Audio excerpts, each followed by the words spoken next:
ಬೆಂಗಳೂರಿನಲ್ಲಿ 7 ಕೋಟಿ ದರೋಡೆ ಪ್ರಕರಣಕ್ಕೆ ಟ್ವಿಸ್ಟ್ ಸಿಗ್ತಾ ಇದೆ. ಚಿತ್ತೂರಿನ ರಾಮಪುರಂ ಚರ್ಚ್ನಲ್ಲಿ ಇನೋವಾ ಕಾರು ಪತ್ತೆ ಆಗಿದೆ.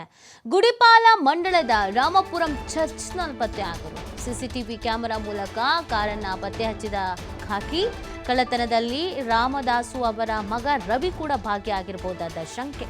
ಗುಡಿಪಾಲ ಮಂಡಳಕ್ಕೆ ಸೇರಿರುವಂತಹ ರಾಮದಾಸು ಅವರ ಮಗ ಬೆಂಗಳೂರಿನಲ್ಲಿ ವಾಸವಾಗಿದ್ದಾನೆ. ರವಿ ಹಾಗೂ ರಾಕೇಶ್ ಎಂಬ ಹೆಸರಿನ ಮಕ್ಕಳಿದ್ದಾರೆ. ರವಿ ಕೆಲವರು ಬುಧವಾರ ರಾತ್ರಿ ಚಿತ್ತಾಪುರ ಗ್ರಾಮಕ್ಕೆ ಬಂದಿದ್ರು. 2 ಕಾರುಗಳಲ್ಲಿ ಬಂದು ಬೆಳಗ್ಗೆ ಹೊರಟು ಹೋಗಿದ್ರು. ಹೀಗಾಗಿ ರಾಮದಾಸು ಮತ್ತು ಆತನ ಸಂಬಂಧಿಕರ ಮನೆಯಲ್ಲಿ ಇದೀಗ ಶೋಧವನ್ನು ಮಾಡಲಾಗ್ತಾ ಇದೆ. ಬೆಂಗಳೂರಿನಿಂದ ಬಂದ 13 ಪೊಲೀಸರ ತಂಡದಿಂದ ಶೋಧವನ್ನು ಮಾಡಲಾಗ್ತಾ ಇದೆ. ಬಳಿಕ ರಾಮದಾಸ್ ಅವರನ್ನ ಬಂಧಿಸಿ ಬೆಂಗಳೂರಿಗೆ ಸ್ಥಳಾಂತರ ಮಾಡಲಾಗಿದೆ ಅನ್ನೋದ್ರ ಬಗ್ಗೆ ಮಾಹಿತಿ ಸಿಗ್ತಾ ಇದೆ.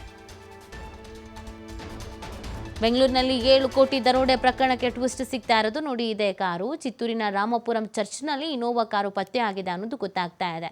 ಗುಡಿಪಾಲ ಮಂಡಳದ ರಾಮಪುರಂ ಚರ್ಚ್ನಲ್ಲಿ ಇದು ಪತ್ತೆ ಆಗಿರುವಂಥದ್ದು. ಸಿಸಿಟಿವಿ ಕ್ಯಾಮೆರಾ ಮೂಲಕ ಈ ಕಾರ್ ಎಲ್ಲಿದೆ, ಏನು ಎತ್ತ ಅನ್ನೋದನ್ನ ಪೊಲೀಸರು ಪತ್ತೆ ಹಚ್ಚುವಲ್ಲಿ ಯಶಸ್ವಿ ಆಗಿದ್ದಾರೆ.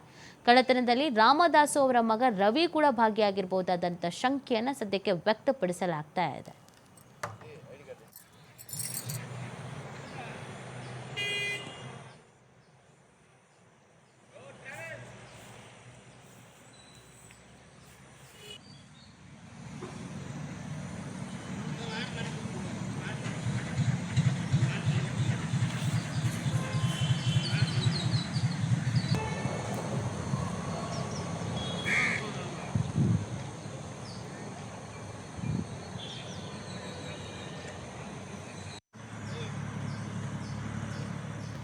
ನೋಡಿ, ಈ ಪ್ರಕರಣದ ತನಿಖೆಯನ್ನು ನಡೆಸಲಾಗ್ತಾ ಇತ್ತು. ಈಗಾಗಲೇ ಕೆಲವು ಶಂಕಿತರನ್ನ, ಅನುಮಾನ ಬಂದವರನ್ನ ವಶಕ್ಕೆ ಪಡೆದು ತನಿಖೆಯನ್ನು ಕೂಡ ಮಾಡಲಾಗ್ತಾ ಇತ್ತು.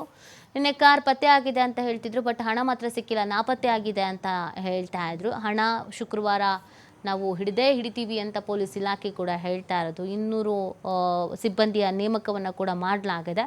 ಸೊ ಇದೀಗ ಚರ್ಚ್ ಬಳಿ ಸಿಕ್ಕಿದೆ ಅನ್ನೋದು ಗೊತ್ತಾಗ್ತಾ ಇದೆ. ಕಾರ್ನಲ್ಲಿ ಯಾರೆಲ್ಲ ಬಂದಿದ್ರು, ಯಾರೆಲ್ಲ ಇದ್ರು, ಇದು ಕೂಡ ಇಂಪಾರ್ಟೆಂಟ್ ಆಗತ್ತೆ. ಇದಕ್ಕೆ ಸಂಬಂಧಪಟ್ಟಂತೆಗೆ ಇದೀಗ ತನಿಖೆಯನ್ನು ಮಾಡಲಾಗ್ತಾ ಇದೆ.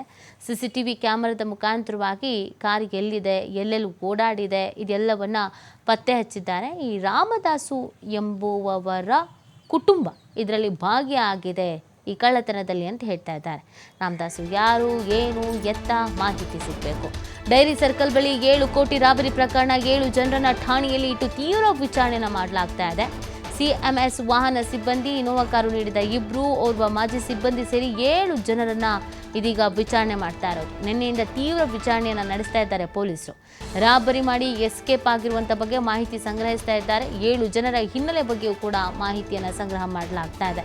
ಅನುಮಾನ ಬಂದಿರೋರು ಈ ಡ್ರೈವರು, ಗನ್ಮ್ಯಾನು, ಕೆಲವು ಸಿಬ್ಬಂದಿ, ಇವ್ರುಗಳ ಮೇಲೆಲ್ಲ ಅನುಮಾನ. ಯಾಕಂದರೆ ಈ ಪ್ರಕರಣದಲ್ಲಿ ಒಂದು ಪ್ರಾಪರ್ ಪ್ಲ್ಯಾನ್ ಅನ್ನೋದು ಮಾಡ್ಕೊಂಡಿದ್ದಾರೆ. ಎಲ್ಲ ಅಟ್ಯಾಕ್ ಮಾಡಬೇಕು, ಹೇಗೆ ಅಟ್ಯಾಕ್ ಮಾಡಬೇಕು, ಯಾವ ರೀತಿ ಅಟ್ಯಾಕ್ ಮಾಡಬೇಕು ಅಂತ ಎಲ್ಲ.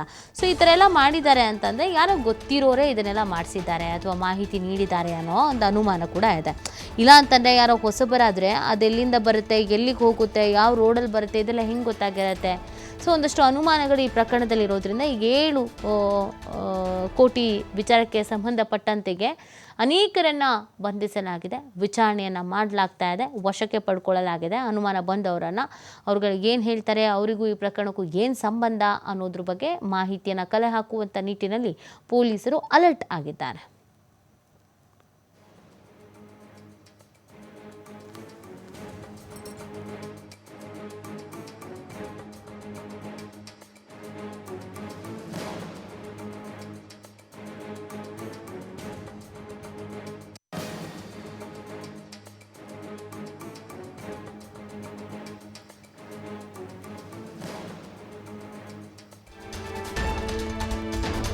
ಬೆಂಗಳೂರಿನಲ್ಲಿ ನಡೆದಂಥ 7 ಕೋಟಿ ರಾಬರಿ ಪ್ರಕರಣದ ತನಿಖೆ ಇದೀಗ ಚುರುಕು ಪಡ್ಕೊಳ್ತಾ ಇರೋದು. ಕೃತ್ಯದಲ್ಲಿ ಭಾಗ್ಯ ಆದವರ ಮಾಹಿತಿಯನ್ನು ಪತ್ತೆ ಹಚ್ಚಿದ್ದಾರೆ ಪೊಲೀಸರು ಅನ್ನೋದ್ರ ಬಗ್ಗೆ ಮಾಹಿತಿ ಸಿಗ್ತಾ ಇದೆ. ಆದರೆ ಆರೋಪಿಗಳು ಎಲ್ಲಿದ್ದಾರೆ ಎಂಬುದು ಇದುವರೆಗೂ ಪತ್ತೆಯಾಗಿಲ್ಲ. ಸಿಸಿಟಿವಿ ಆಧರಿಸಿ ಆರೋಪಿಗಳ ಚಹರೆ ಪತ್ತೆ ಹಚ್ಚಿದ್ದಾರೆ ಪೊಲೀಸರು. 5 ಆರೋಪಿಗಳ ಚಹರೆ ಪತ್ತೆ ಹಚ್ಚಿರೋದು ಪೊಲೀಸರು. ಓರ್ವ ಕನ್ನಡ ಮಾತನಾಡುವ ವ್ಯಕ್ತಿ, 4 ಇತರೆ ಭಾಷೆ ಮಾತನಾಡುವ ವ್ಯಕ್ತಿ.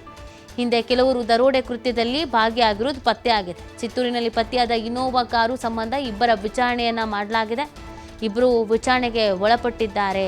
ಇನ್ನುಳಿದವರ 5 ಮಾಹಿತಿ ಪತ್ತೆ ಆಗಿದೆ, ಬಟ್ ಅವ್ರು ಎಲ್ಲಿದ್ದಾರೆ ಅನ್ನೋದು ಗೊತ್ತಾಗ್ತಾ ಇಲ್ಲ. ಆ ಆ್ಯಂಗಲಲ್ಲಿ ಇದೀಗ ತನಿಖೆಯನ್ನು ಮಾಡ್ತಾ ಇದ್ದಾರೆ ಅನ್ನೋದು ಗೊತ್ತಾಗ್ತಾ ಇದೆ. ಅಂದರೆ ಯಾರು ಈ ದರೋಡೆಯಲ್ಲಿ ಭಾಗಿಯಾಗಿದ್ದಾರೆ ಅನ್ನೋದು ಗೊತ್ತಾಗಿದೆಯಂತೆ. ಮುಖಚಹರೆಯನ್ನು ಕನ್ಫರ್ಮ್ ಮಾಡಿದ್ದಾರಂತೆ. ಇವರು ಬೇರೆ ಬೇರೆ ದರೋಡೆ ಪ್ರಕರಣದಲ್ಲೂ ಕೂಡ ಭಾಗಿಯಾಗಿದ್ದಾರೆ ಅನ್ನೋದನ್ನು ಹೇಳ್ತಾ ಇದ್ದಾರೆ. ಬಟ್ ಎಲ್ಲಿದ್ದಾರೆ ಈಗ ಅನ್ನೋದ್ರ ಬಗ್ಗೆ ಮಾಹಿತಿ ಇಲ್ಲ. ಅವರಿಗಾಗಿ ಇದೀಗ ಹುಡುಕಾಟವನ್ನು ನಡೆಸುವಂಥ ಕೆಲಸವನ್ನು ಮಾಡಲಾಗ್ತಾ ಇದೆ.